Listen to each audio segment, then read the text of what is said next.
میں ایک پڑھے لکھے گھرانے سے بلونگ کرتی ہوں، لیکن ہمارا آبائی تعلق ایک گاؤں سے ہے۔ ہمارے خاندان میں تقریباً لوگ ان پڑھ اور جاہل ہیں۔ سفلی عمل اور کالا جادو کثرت سے کیا جاتا ہے۔ میری چاچی پوری زندگی کالے جادو میں انوالو رہی ہیں۔ وہ ہم سے حسد کیا کرتی تھی کیونکہ ہم امیر تھے، پڑھے لکھے تھے اور شاندار حویلی میں نوکر چاکر والی عالی شان زندگی جیا کرتے تھے۔ اس کے علاوہ ہم اپنے گاؤں میں بھی سب سے مختلف اور منفرد نظر آتے تھے۔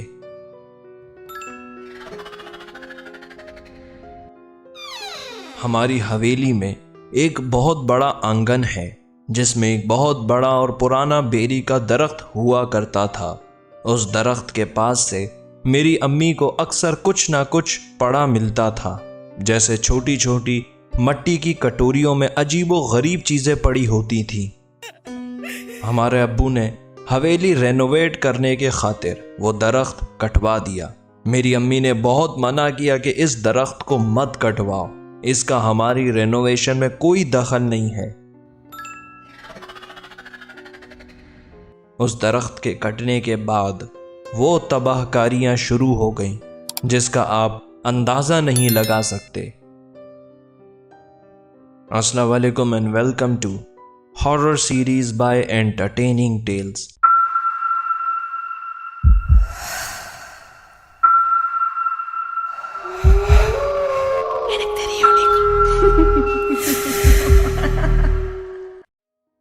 آج کا واقعہ کافی خوفناک اور ایک دکھ بھری داستان پر مبنی ہے۔ اس بیری کے درخت پر جو بلائیں تھیں اور درخت کے پاس سے جو جادو کا سامان ملا کرتا تھا، ان سب نے مل کر ہمیں ہانٹ کرنا شروع کر دیا۔ جس کمرے میں میرے والدین سویا کرتے تھے، اس کمرے کی کھڑکی پر ایک بہت بڑا اور کالا چہرہ نمودار ہوتا تھا۔ وہ اتنا بھیانک تھا کہ میرے والدین چیخیں مار کر کمرے سے باہر نکل آتے تھے۔ ٹی وی لاؤنج میں باقاعدہ ایک کالے کپڑوں میں کوئی مخلوق ہوا کی رفتار سے گزرتی ہوئی نظر آتی تھی۔ میری بڑی بہن جو اب 46 ایئرز کی ہو چکی ہیں، وہ بیمار رہنے لگی۔ ان کا ہر طرح کا علاج کرا لیا گیا، ہر قسم کے مہنگے ٹیسٹ کروا لیے، لیکن سب رپورٹس کلیئر آتی تھی۔ ان کو کوئی بیماری نہیں تھی، لیکن پھر بھی وہ شدید بیمار رہتی ہیں۔ صبح اٹھتے ہی ان کے پورے جسم میں درد ہوتا ہے۔ وہ کہتی ہیں جیسے پوری رات کسی نے مجھے مارا پیٹا ہے، سوئیاں چپائی ہیں اور نوچا ہے۔ وہ بہت روتی ہیں، تکلیف اور اذیت میں زندگی جی رہی ہیں۔ پھر میری بہن کی شادی ہو گئی، ان کے بچے ہو گئے، وہ بھی ٹھیک نہیں رہتے۔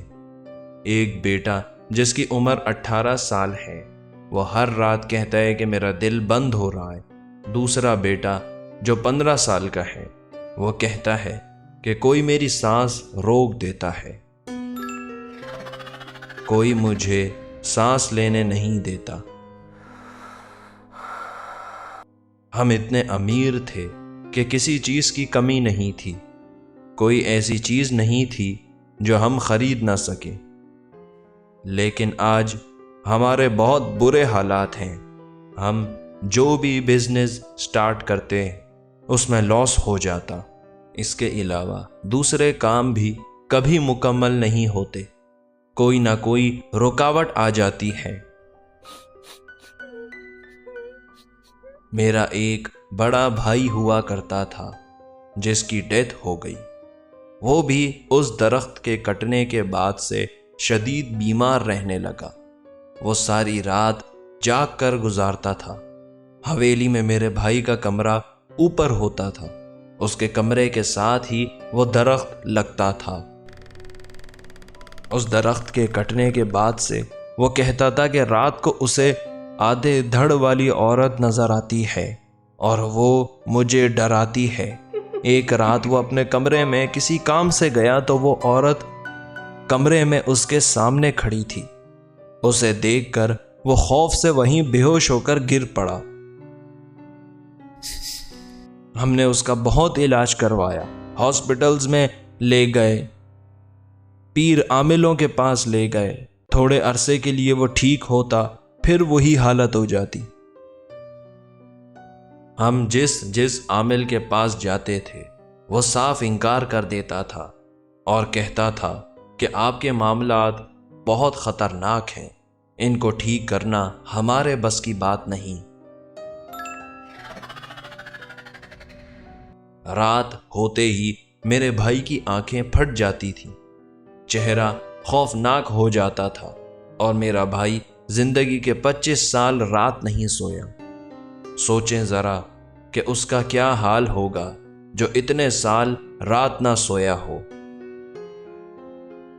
وہ جس یونیورسٹی میں پڑھنے جاتا تھا وہاں بھی لوگ اس کے معاملات کے آئی وٹنس تھے، ہر کوئی اس کے پاس بیٹھنے سے کتراتا تھا، کوئی اس سے دوستی نہیں رکھنا چاہتا تھا، کیونکہ سب کو ڈر لگتا تھا کہ کہیں ہم بھی اس کی لپیٹ میں نہ آ جائیں۔ اپنی ڈیتھ سے پہلے وہ آخری رات جلدی سو گیا۔ ہم سب گھر والے حیران کہ وہ زندگی کے 25-26 سال نہیں سویا، تو آج وہ کیسے جلدی سو گیا۔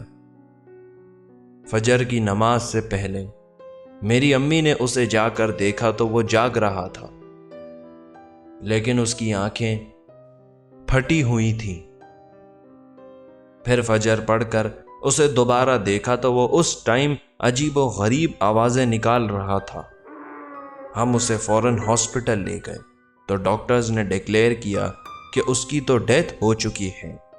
اس کی گردن پر بڑے بڑے نشانات تھے، اور جب غسل دیا تو پورے جسم پر ویسے ہی نشانات تھے جیسے کسی نے اسے نوچا ہو۔ ہم نے بہت علاج کروایا، لیکن سب نے ہمیں لوٹا، ہاسپٹلز میں لوٹا گیا، عاملوں نے لوٹا، لیکن کوئی بھی ایسا انسان نہیں ملا جس نے ہماری مدد کی ہو، ہمیں ان شیطانوں سے چھٹکارا دلایا ہو۔ آج بھی ہم ان سب معاملات کو فیس کر رہے ہیں اور انتہائی اذیت میں ہیں۔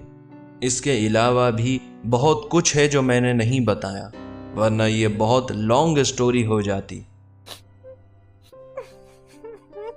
آپ سب سے ایک درخواست ہے کہ ان صاحبہ کے لیے کم از کم دعا کر لیں۔ چینل پسند آیا تو سبسکرائب کر لیں۔ خدا حافظ۔